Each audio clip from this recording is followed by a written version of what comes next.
You ever had a room full of people look at you like you're the punchline of a bad joke, right when everything's on the line? Yeah, that was me, standing at the door of that military jet cockpit, sunlight blasting me right in the face like it was daring me to flinch. The metal floor was cold under my boots, every step echoing louder than my own heartbeat. And man, if I'd stopped for even half a second, I probably would have just turned around and walked out. But I didn't. Not that day. You could feel the tension before you even opened the door, you know what I mean? And there they were, three men, stiff uniforms, eyes like they'd already made up their minds about me.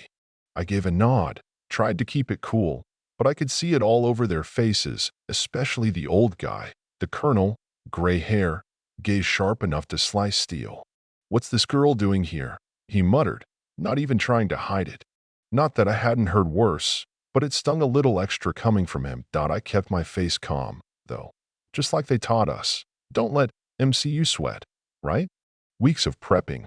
I told myself it was going to be hard, but nothing about those training manuals said anything about this kind of cold shoulder. The co-pilot, younger but still stiff as a board, just looked me up and down like I'd shown up in the wrong uniform.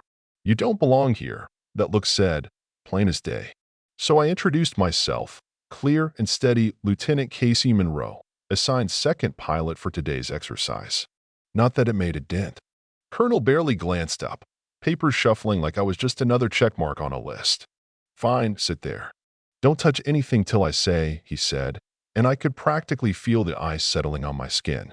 I slid into the right seat, hands a little shaky but heart still stubborn, and buckled in. The whole cockpit felt smaller than I remembered, and not just because of the hardware. Sometimes it's not the space, it's the people in it. You know, the next half hour could have been a year. Nobody said a word to me. Colonel on the radio, co-pilot scribbling numbers, I was just a ghost in the room. But behind my eyes? Fire. Not anger, something deeper, a quiet resolve that said, today's the day.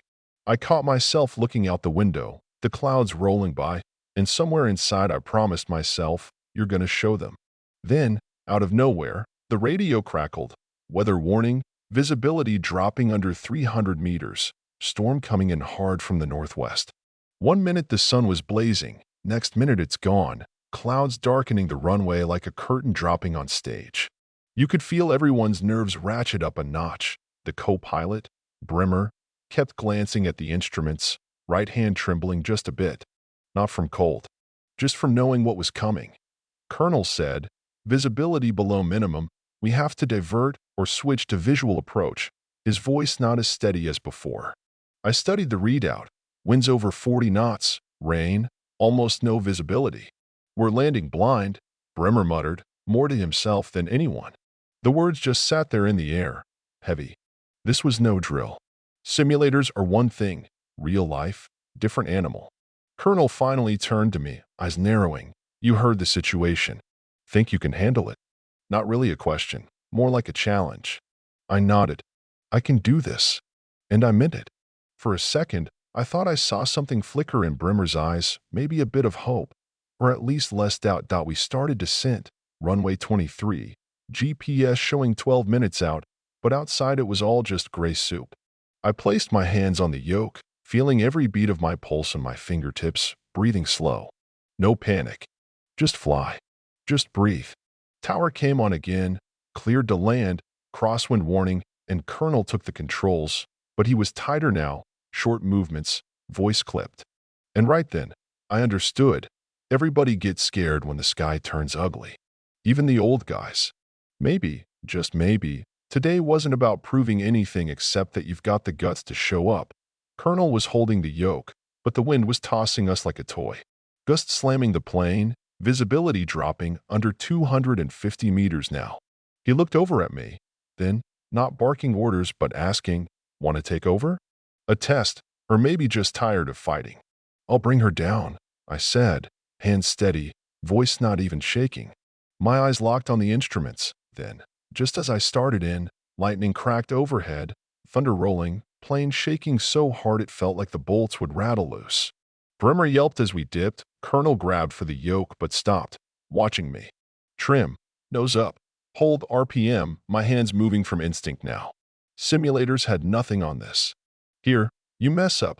There's no reset. Winds howling, alarms chirping, wind shear warning. That's when you can't just sit and hope. You have to act. Tiny corrections, staying ahead of the drift, talking myself through it out loud, have to keep my mind clear, have to remind the guys I wasn't just another rookie.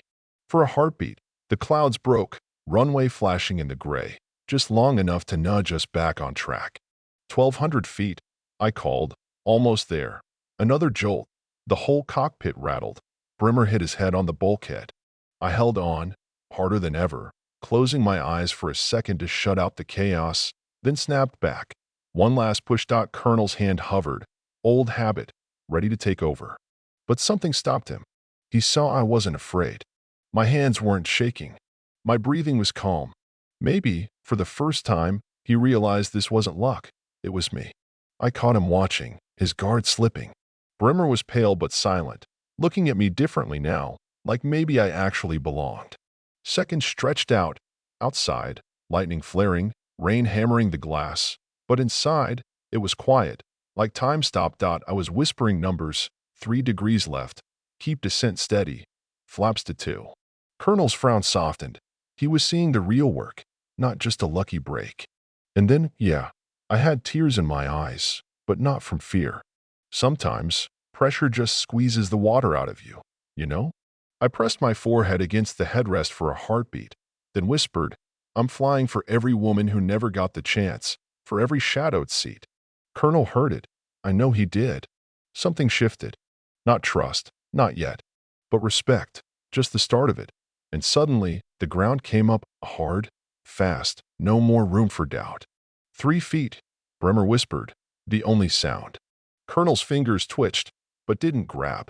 I eased her down, wheels thudding, the whole bird shaking, then rolling, rattling to a stop, slow, slower, till we just sat there, dead still.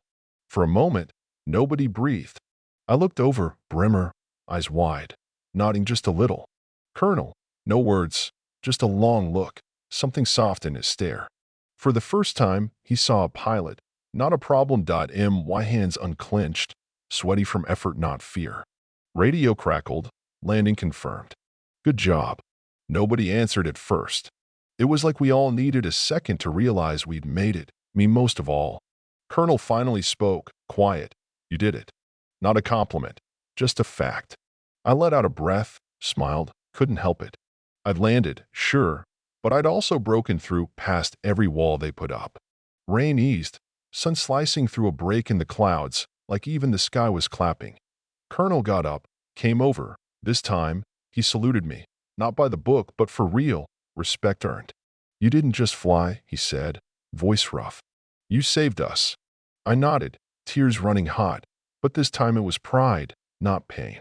Bremer just looked at me, words gone. Cockpit door swung open, fresh air in my face. I stood up, legs trembling, but head high. Just wanted to show I could, I said, voice small but steady.